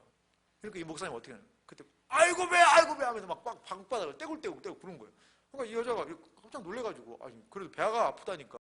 그래가지고 그러면서 약간 긴장에 끈을 놓는 순간 이 목사님이 후닥닥 일어나가지고 문 열고 바깥으로 도망가 버렸다는 거예요. 우리나라 목사님이에요. 얼마나 참 목사로서 뿌듯한지. 너무나도 넘어진 목사들의 이야기만 많은데 그런 이야기라도 있어서 얼마나 감사한지 몰라요. 그런 또 우리의 신앙의 선배의 아름다운 또 모습도 있는, 이렇게 그런 유혹들을 이겨내야 돼요. 나 믿으면 안 돼요. 아이고, 이 자매가 참 못된 생각 가지고 왔구나. 내가 이 자매를 설득해서 주의 진리의 말씀으로 좀, 자매 일단 옷걸음을 좀 올리시오. 그렇게, 아이고 참. 그러면서 이제 어때요? 점점 가까워지는 거죠. 그럼 어떻게 돼요? 넘어가는 거예요. 넘어가는 거예요. 막 흑흑흑 우니까, 아이고 좀 위로는 한번 해줘야 되겠네. 그래서 아이고 아니면 힘들었구나 이러다가 그러다 넘어가는 거예요. 이런 죄에 대한 단호함. 그래서 예수님이요 죄에 대해서 뭐라고 얘기하세요? 네 손이 범죄하면 어떻게 하라는 거예요? 이런 말이 어디 있어요? 손을 자르라니. 네 눈이 범죄하게 하면 어떻게 하는 거예요? 아이고 여러분, 그럼 여러분 손 성한 사람이 누가 있을까? 그럼 예? 못된 거 보고 그럼 막 눈 다 파버려야 되는데. 예? 그건 뭐예요? 죄에 대하여 이러한 어떻게 단호하라는 거예요. 이 잘라낸다는 것 같은 단호, 진짜 자르라는 게 아니라, 진짜 자르라는 게 아니라. 그럼 우리가 사지백체가 뭐가 남겠어요? 막 남한테 욕하고 그러면 어떻게 해야 돼? 혀! 에! 막 그러면서. 그러니까 그만큼요 이 죄에 대한 뭐예요? 단호성, 이것이 필요하다는. 이 요셉은 지금 그거 하고 있는 거예요. 그런데 이것이 어떻게 활용되고 있죠? 여인이 13절 말씀 같이 한번 읽어보겠습니다. 13절 말씀을 읽습니다. 같이 읽습니다. 그 여인이 요셉의 그 옷을 자기의 손에 버려두고 도망하여 나감을 보고 14절도요. 그 여인의 집 사람들을 불러서 그들에게 이르되 보라, 주인이 히브리 사람을 우리에게 데려다가 우리를 희롱하게 하는도다. 그가 나와 동침하고자 내게로 들어오므로 내가 크게 소리 질렀더니 그가 나의 소리 질러 부름을 듣고 그의 옷을 내게 버려두고 도망하여 나갔느니라. 이런 누명이 어디 있겠어요. 정말 적반하장도 유분수가 있지. 이렇게 요셉이 누명을 쓰게 됐죠. 그런데 16절에 이제 남편이 오기까지 기다렸어요. 그래서 17절에 보세요. 이 말로 그에게 말하여 이르되 당신이 우리에게 데려온 히브리 종이 나를 희롱하려고 내게로 들어왔으므로 내가 소리를 질러 불렀더니 그가 그 옷을 내게 버려두고 밖으로 도망하여 나갔나이다 라고 이야기를 합니다. 근데요 재밌는 게 19절이에요 19절 말씀 같이 읽어볼까요? 보디발의 이야기도 있는데 잘 들어보세요. 읽습니다. 그의 주인이 자기 아내가 자기에게 이르기를 당신의 종이 내게 이같이 행하였다 하는 말을 듣고 심히 노한지라. 그런데요 만약에요 여러분 요셉이 누구예요? 종이잖아요. 아무리 신망이 두터웠던 종이라 하더라도 이러한 실수가 발각이 되면 어떨까요? 살려둘 수 있을까요? 그것도 다른 것도 아니에요. 뭐 돈을 떼어먹었다든가 재정적인 손해가, 자기 아내를 건드리려고 했다는 거예요. 그러면 그냥 둘 남편이 어디 있겠어요? 주인이 어디 있겠어요? 저놈 죽여라. 이게 순리 아니겠어요? 이게 통리 아니겠어요? 그런데 아마 보디발이 자기 아내의 행실에 대해서 좀 알고 있었던 것이 아닌가 생각이 들어요. 그리고 이 여인의 보디발 남편에게 하는 말 자체가요 가시가 있어요. 당신이 이 히브리 노예 데려와서 당신 때문에 이러한 일 벌어진 거야. 약간 이러한 바가지성이 짙어요. 보니까 바가지성이 짙고, 그리고 보디발도 19절에 보니까 보세요. 그 아내가 자기에게 이르기를 당신의 종이 내게 이같이 행하였다. 당신의 종, 당신의 종. 그 요셉 저놈이 그랬어요. 이게 아니라 당신의 종이 그런 거예요. 당신도 책임 있어 없어? 당신이 종 관리 똑바로 안 해가지고 내가 말이야 이런 본변당했네. 평상시에 보디발과 아내와의 관계는 좋지 않았다는 것을 우리는 여기 알 수 있어요. 그리고요 보디발이 40장에 보니까 요셉한테요 부탁도 해요. 옥에 갇혀있는 요셉에게 이야기하는 것들도 볼 수 있어요. 4절 말씀, 40장 4절 말씀도 보니까요 이제 떡 굽는 관원장과 술 맡은 관원장이 들어오니까 친위대장이, 보디발이 얘기하는 거예요. 친위대장이 요셉에게 그들을 수종하게 하매 요셉이 그들을 섬겼더라. 자 요셉 네가 여기 참 도와서 좀 잘해라. 그러니까 요셉 어때? 옥에서도 잘했거든요. 그러니까 그 전체를 관장하는 건 보디발 아니겠어요. 그러니까 이 요셉의 신실성에 대해서, 그리고 자기의 아내의 불충함에 대해서 어느 정도는 알고 있지 않았나, 이런 것을 이러한 좀 문맥을 통해서 우리가 확인할 수 있는 것 같아요. 그러니까 요셉을 안 죽였죠. 사실 부부관계가 좋다면 이 아내가 그렇게 하지도 않았을 거예요. 안 했을 거예요. 그런데 그러한 부분도 우리가 추론해 볼 수 있지만 이 보디발이 얼마만큼 요셉을 신뢰했는가를 우리는 알 수 있다는 거예요. 우리는 알 수 있다는 것이죠. 그래서 20절 말씀 봅시다. 20절 말씀. 20절과 20절 말씀은 같이 읽어봅니다. 같이 읽습니다. 이에 요셉의 주인이 그를 잡아 옥에 가두니 그 옥은 왕의 죄수를 가두는 곳이었더라. 요셉이 옥에 갇혔으나, 제가 읽을게요. 여호와께서 요셉과 함께 하시고 그에게 인자를 더하사 간수장에게 은혜를 받게 하시매 간수장이 옥중 죄수를 다 요셉의 손에 맡김으로 그 재반 사물을 요셉이 처리하고. 23절은 같이 읽겠습니다. 같이 읽어봅시다. 간수장은 그의 손에 맡긴 것을 무엇이든지 살펴보지 아니하였으니 이는 여호와께서 요셉과 함께 하심이라.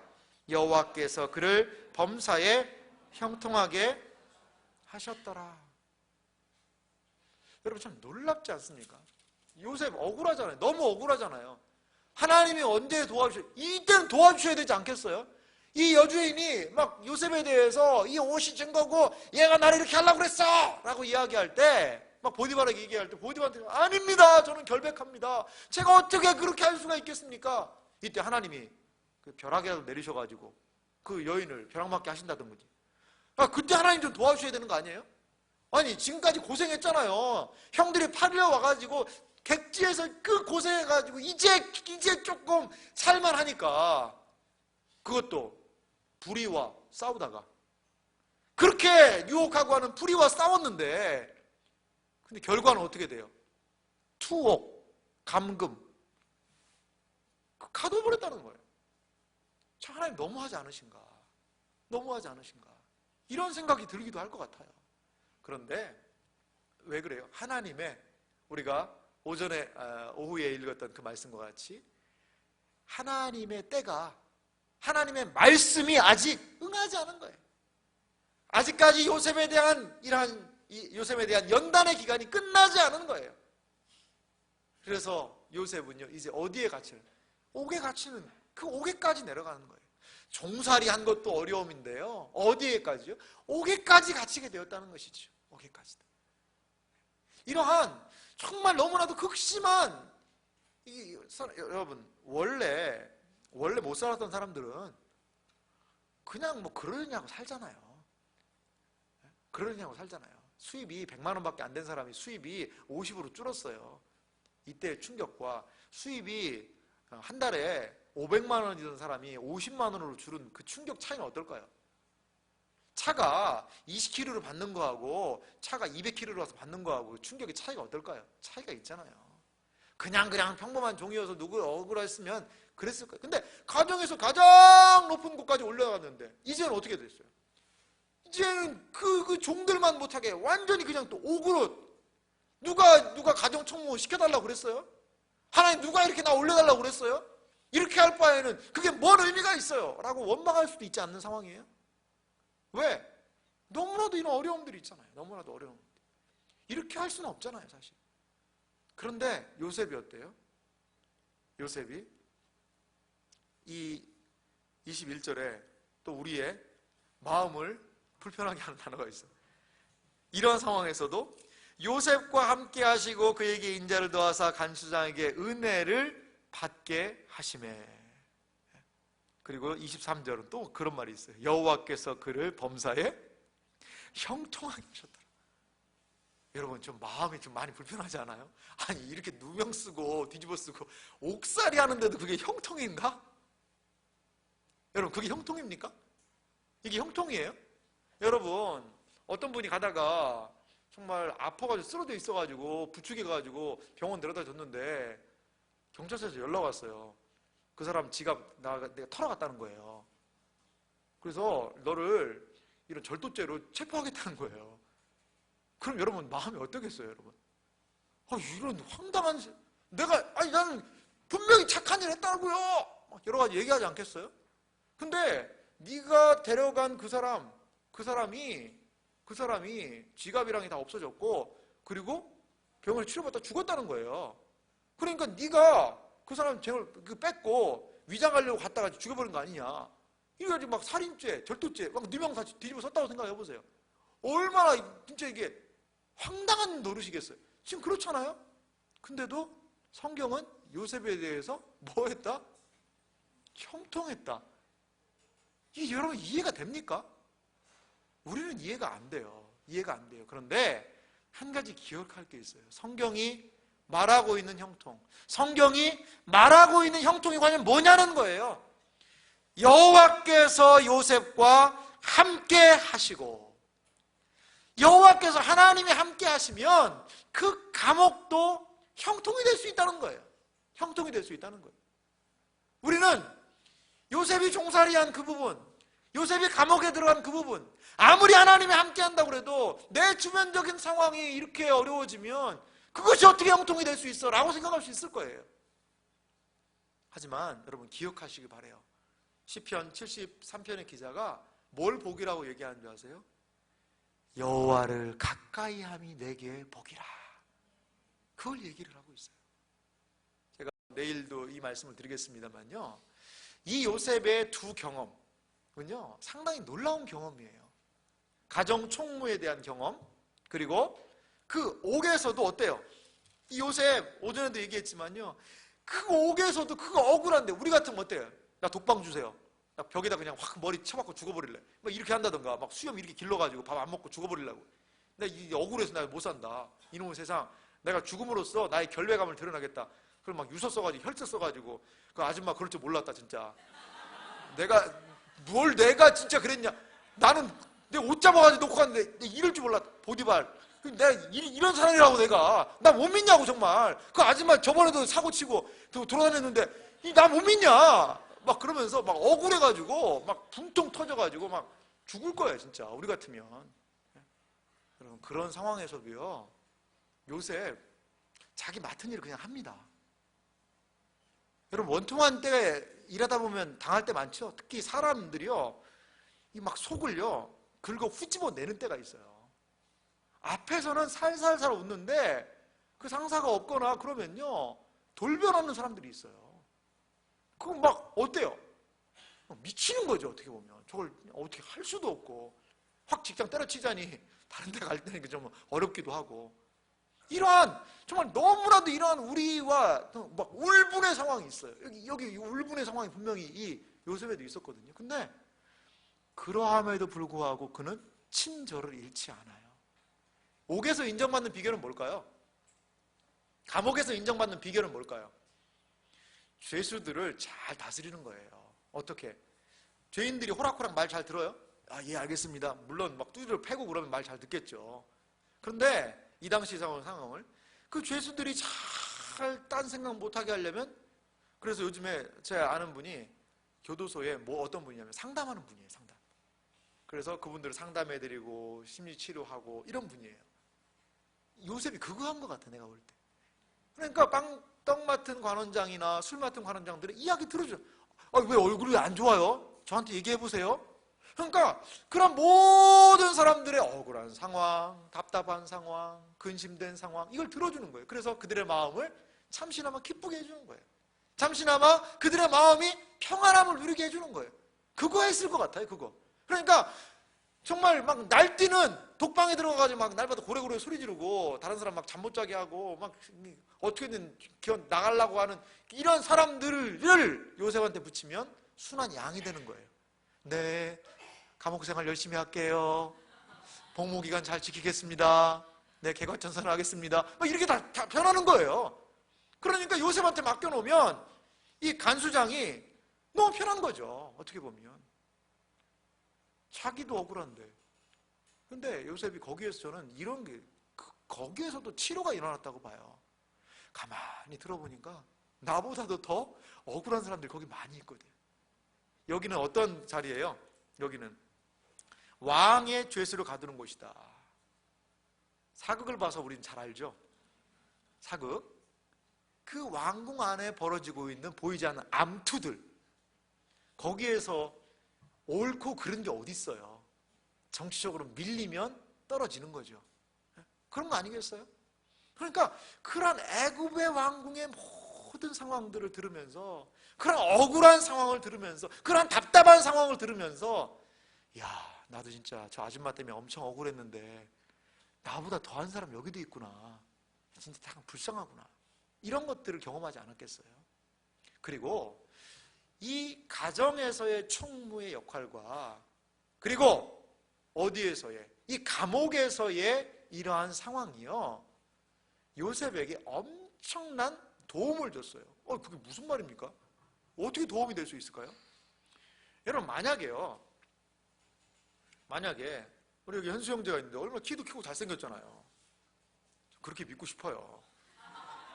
자매들 2m 내지 3m 떨어져야 되는 그런 부분이 또 있지 않을까 생각이 드는데, 그런데 만약 우리 현수 형제를 지금 당장 국무총리로 보내서 하면 우리 수원제일교회 새벽이슬 청년부의 영광 아니겠어요? 그럼 국무총리 바로 갈 거예요 지금? 왜 안 가? 가야지. 근데 가는 건 가는 건데 취임하고 대정부 질문하고 국정감사하고 증인 출석해서 정부 앞에서 이제 여의도 여기에 국회의사당에서 발표하고 그러면요, 그냥 좀 처음 취임해서 잘 모르죠. 그런 건 몰라도 됩니다. 이렇게 해요. 온갖 그냥 날서린 질문들을 다 하는데 배겨내겠냐고요. 그 자리가 어떤 자리인데? 그 자리가 어떤 자리예요? 날고 기는 사람들도 가가지고, 이 서울대 총장이던 정운찬 그분도 가가지고 어떻게 보면 뭐 그래도 열심히 하셨습니다만, 그냥 줄줄이 뭐 6개월 몇 개월만 다 그냥 목 잘리는 자리잖아요. 죽는다는 거 아닙니다만 아무나 그 자리 가겠냐고요. 여러분, 꿈 한 번 잘 꿨다고 야 요셉 대박이네, 꿈 한 번 잘 꾸면 야 한번 재수점은 저렇게 되네, 그게 되겠어요 여러분? 그 자리에 그래서 올라갔어요. 올라갔으면 어떻게 해야 돼? 올라가서 잘 할 수 있겠어요? 그걸? 감당이 돼요? 국정에 대해서? 못할 거예요. 그런데요, 이 요셉의 가정 총무로서의 역할은요, 애굽 경제에 대한 이해를 하는 가장 중요한 자리가 아니었나 생각이 들어요. 뭐는 얼마 하고 어떻게 되고, 왜 가정 총무를 해야 되면 뭘 봐야 돼? 경제적인 부분, 수입 지출 이런 것들 소출을 해서 더 팔고, 그리고 팔았던 것들을 다시 사고, 땅을 사고 팔고, 재반 모든 것들을 맡겼으니까 그거에 대한 뭐가 있어야 돼요? 이해, 애굽 경제 통이 돼야 되는 거예요. 그래야지 이 보디발의 이 집안을 세울 수 있는 거 아니겠어요? 그 훈련 마치니까 하나님 어디 보내세요? 감옥에 보내시는 거예요. 어디예요? 정치범 수용소예요. 거기에서 뭘 봤을까? 애굽의 왕실의 정치적인 상황을 다 본 거예요. 어떤 놈이 나쁜 놈이고 어떤 사람이 정말 바른 사람인데 그 사람을 지지하는 사람은 이런 사람이고, 우리가 그때 이걸 해서 밀었다가 완전히 밀려가지고 지금 여기 와 있다, 우리 억울하다, 이러한 애굽의 정치적인 상황을, 그 감옥에 들어있는 모든 상황을 통하여서 싹 파악을 한 거예요. 그러니까 바로가 꿈꿔가지고 어디서 데려왔어요? 요셉을. 어디 저기 공부하고 있던 학당에서 막 열심히 공부하고 있고 박사학위 하고 있는데 요셉 데려왔어요? 아니면 어디가 건설 현장이나 이런 데서 큰 업체 운영하고 있는데 데려왔어요? 아니잖아요. 감옥에서 데려옵니다. 감옥에서 들여온 죄수를 바로 거기에서 너 그러면은 애굽의 총리가 되라 라고 바로 임명해버려요. 그 자리에서. 일반 죄수 같으면 그거 하겠냐고요. 못하지요. 근데 요셉은 했잖아요. 어떻게? 경제 공부했어요? 안 했어요? 보디발 집에서 했어요. 종살이 하면서. 바닥 경제부터 훤히 꿰뚫었어요. 그리고 뭐 공부했어요? 정치범 수용소에 들어가서 애굽의 정치 공부했어요. 애굽이 어떻게 돌아가는지에 대한 것을 그는 알 수 있었다는 거예요. 이 과정을 통과하니까 이제 애굽의 총리로 그를 불러도 그 일을 넉넉하게 감당하는 거예요. 제가 감옥에서 들었던 그 개구나. 쟤는 쓰면 안 돼. 쟤는 멀리 해야 돼. 저 사람은 믿을 만한 사람이야. 저 사람은 요 일을 시켜야지. 이거를요, 손바닥 보듯이 훤히 볼 수 있는 거고, 아마도 감옥에서 만났던 신실한 친구들, 특사, 사면, 그냥 광복절 특사 비슷하게 요셉 총리 등급 특사로, 왕이시여, 요 사람은 제가 감옥에서 좀 있었는데 제 감옥의 친구들입니다. 프리즌 프렌드라고. 그래가지고 그 사람들을 제가 좀 출소시켜야 되겠습니다. 그러면 감옥에서도 얘기 잘 들어줬겠다. 그 사람들의 성실성을 다 알겠다. 이제 요셉을 위해서 얼마나 충성을 다했을까요? 얼마나 충성을 다했겠어요. 이러한 보이지 않는 하나님의 섭리의 역사가 그 가운데 있었다는 거예요. 우리는 종살이, 감옥에 갇힌 것 더블 딥이죠. 완전히 이중적인 어려움이에요. 이런 어려움이 없다라고 생각할 수 있겠지만 그것을 뒤집어 보면 거기에는 하나님의 커리큘럼이 있었던 거예요. 하나님의 계획하심이 있었던 거예요. 하나님의 그 요셉에게 감당해야 되는 과정을 거기에 주셨던 거예요. 여러분, 어떤 과정 가운데 놓여 계세요? 너무나 감당하기 힘든 막 그러한 상황 가운데 놓여 계십니까? 나에게 언제까지 이런 어려움을 주실 거예요? 언제까지일까요? 하나님의 말씀이 응할 때까지. 그리고 우리가 연단되어서 더욱더 하나님께 순전함으로 나아갈 수 있는 그때까지 어려움이 있을 수 있어요. 그런데 기억하시기 바라요. 이런 어려움은 종으로 팔려가고 감옥에 억울한 누명에 갇히고 하는 어려움은 그 어려움만이 목적인가요? 아니에요.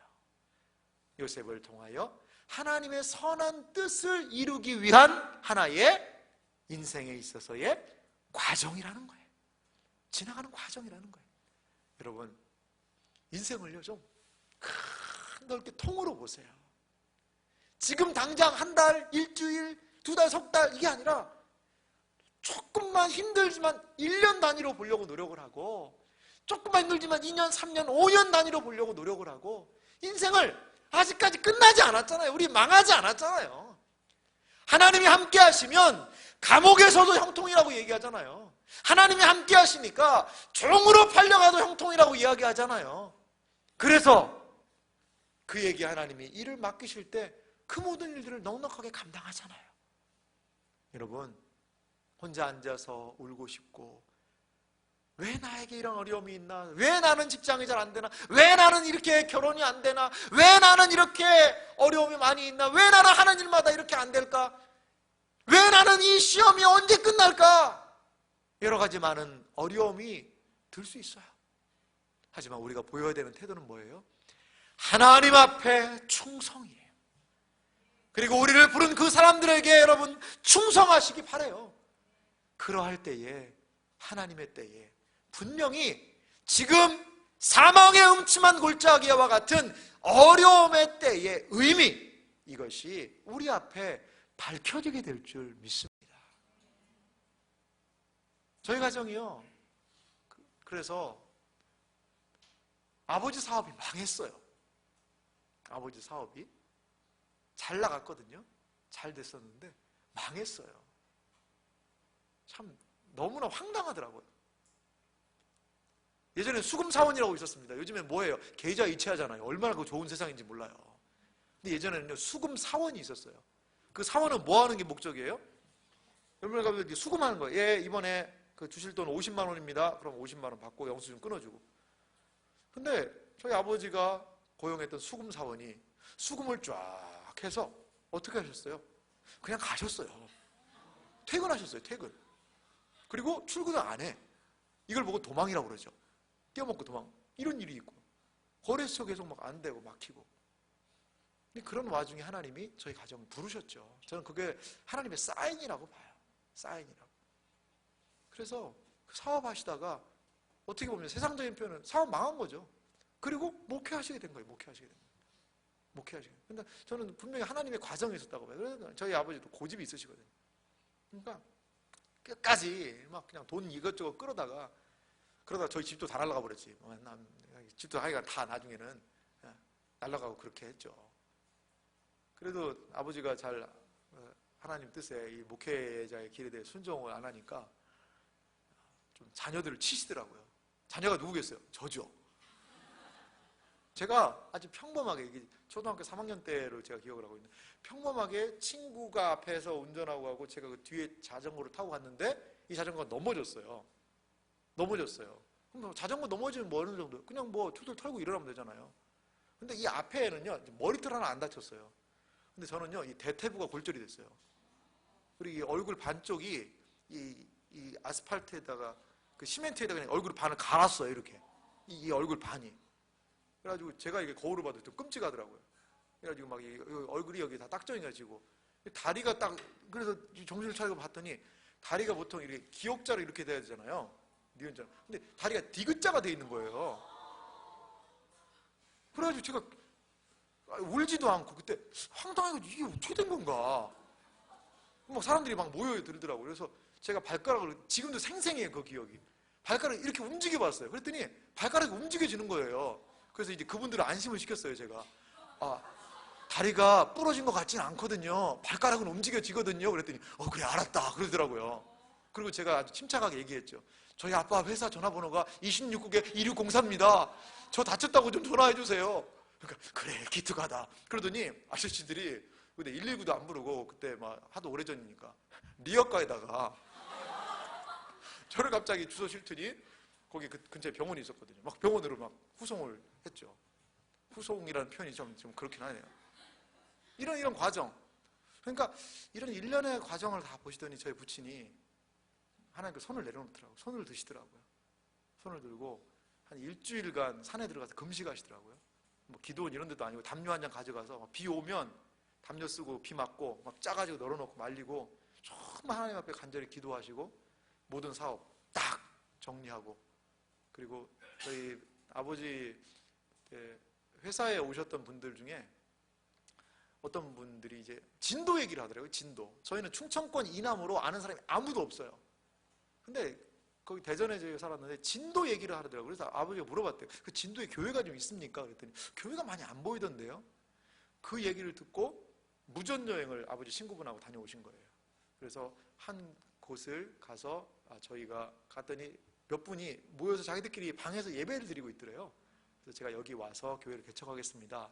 그때 그분들이 별로 뭐 그러라고 그러더래요. 그래서 되게 안 반가워해서 왜 그런가 했더니 나중에 알고 봤더니 그렇게 얘기하고 간 사람이 엄청 많았다는 거예요.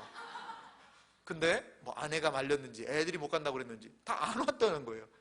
근데 그렇게 얘기하고 정말 저희가 다 가업을 정리하고, 지금도 생각나요. 그 추억에다가 짐 가득 이삿짐 싣고, 그때는 다리가 없어가지고 철선이라고 그래요. 배 타고 그 트럭이 건너가거든요. 그래서 그 딱 가니까 그분들 정말 놀라시더라고요. 깜짝 놀래가지고 진짜 왔냐고. 그래서 개척이 시작돼서 지금 한 35년째 계속해서 목회를 하고 계세요. 그래서 여러분 지금 꽉 막혀 보이잖아요, 우리의 길이. 이번 수련 사경의 주제가 뭐예요? 내 길 더 잘 아시는 하나님. 여러분 이거 신뢰하십니까? 하나님이 내 길 더 잘 아신다고 여러분 생각하세요? 우리는 이렇게 생각할 수 있어요. 아유, 하나님 저도 잘할 수 있는데. 여러분 잘할 수 있을 거예요. 근데 여러분들 얼마나 잘할 수 있어요? 여러분 잘한다는 게 뭐 어느 정도예요? 내일 일 알아요? 내일 뭔 일 벌어질지 알아요? 오늘도 내일 내가 멋있게 당당하게 이런 일을 해서 살 거야 라고 하다가 교통사고로 죽은 사람 얼마나 많을까? 내일은 무슨 일이 벌어질지 우리 몰라요. 내가 경험을 가지고 내 경험과 내 이성적인 판단과 이걸 가지고 내가 일들을 펼쳐나가면 못할 일이 뭐가 있어? 네 의지가 부족한 거지. 과연 여러분 의지가 부족해서 여러분 출세 못하고 있어요? 성공 못하고 있어요? 의지가 강한 사람 너무나 많아요. 어떤 사람은 그 금수저 물고 태어났기 때문에 그런 거 과정 없이도 잘 되는 사람들 너무 많잖아. 여러분 우리가 컨트롤할 수 있냐고요, 여러분. 우리의 삶이라는 것을 만나게 되는 한 사람 한 사람도 정말 어떤 사람이 어떻게 올지 몰라요. 어떤 일이 벌어질지 우리는 모른다는 거예요. 일본의 그 좋은 휴양도시에 그런 쓰나미가 몰려올지 누가 알았겠어요, 여러분. 태국의 그 휴양지에 그런 쓰나미가 몰려와서 그 수많은 사람들이 죽을지 누가 알았겠냐고요. 모르는 일이에요. 모르는 일이에요. 인생의 가장 중요한 것이 뭐라고 생각하세요? 저는요, 태어나는 거와 죽는 거라고 봐요. 이 태어나는 거 얼마나 중요해요. 그리고 인생을 마무리하는 거 얼마나 중요해요. 이 두 가지도 우리 마음대로 하는 사람 누가 있어요? 아무도 없잖아요. 그런데 인생의 이 중간 토막은 내 마음대로 내 경험대로 내 뜻대로 할 수 있다? 넌센스죠. 인생을 이 땅에 보내신 그분을 우리가 의지하며 살아갈 때 인생을 마무리시키시는 그분을 온전히 의식할 수 있다고 믿습니다. 제가 이 말씀 준비하면서 이집트 왕자라는 거기에 OST로 쓰인 청관훈 씨가 번역해서 노래 불렀죠. 내 길도 잘하시니라는 그 곡이 있잖아요. 그 곡 좀 많이 들으면서 사실 이번에 사경의 제목도 거기에서 좀 온 부분이 있어요. 길을 안다고 그렇게 생각했죠. 다 이해할 수 없지만 그 길을 따랐죠. 요셉의 생애를 생각해 봅시다. 하지만 이곳 절망의 창살 안에 내 마음의 문 열 때 진실을 깨닫죠. 절망의 창살 아래, 그러니까 그 감옥에 갇혀있는 상황 보세요. 이 절망이잖아요. 그러면서 뭐라고 얘기해요? 주는 다시 주 나의 길을 내 삶을 다 맡깁니다. 왜? 내 길 더 잘 아시니. 내 길을 더 잘 아시기 때문에. 내가 봤을 때 아니 하나님 적어도요 이 상황이면 이렇게 그 아줌마가 좀 내가 사실은 누명 씌운 거다라고 실토를 좀 하게 해주셔서 이렇게 하면 되지 않을까요? 그런데 그 요셉은요 어떻게 해요? 내 삶을 그냥 당신께 맡깁니다. 왜? 내 길 더 잘 아시기 때문에. 해답도 모르는 시험 문제처럼 주님의 뜻을 찾지만 다 알 수 없었다는 거예요. 시련의 세월이 내게 준 한 가지는 다 이해하지 못해도 뭐 하는 것? 주 신뢰하는 것. 내 주는 다 아시죠? 나의 길을. 내 삶을 다 맡깁니다. 내 길 더 잘 아시니. 저희 어머니가 그런 고백을 해요.